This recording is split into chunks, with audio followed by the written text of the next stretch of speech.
أعوذ بالله من الشيطان الرجيم. ശപിക്കപ്പെട്ട പിശാചിൽ നിന്ന് അല്ലാഹുവോട് ഞാൻ ശരണം തേടുന്നു. والله الذي أرسل الرياح فتثير سحابا فسقناه إلى بلد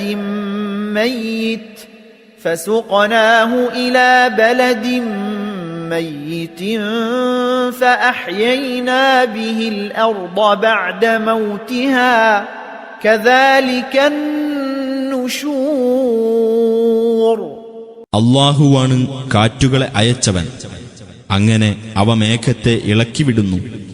എന്നിട്ട് ആ മേഘത്തെ നിർജീവമായ നാട്ടിലേക്ക് നാം തെളിച്ചുകൊണ്ടു പോവുകയും അതു മുഖേന ഭൂമിയെ അതിന്റെ നിർജീവാവസ്ഥയ്ക്കു ശേഷം നാം സജീവമാക്കുകയും ചെയ്യുന്നു. അതുപോലെ തന്നെയാകുന്നു ഉയിർത്തെഴുന്നേൽപ്പ്.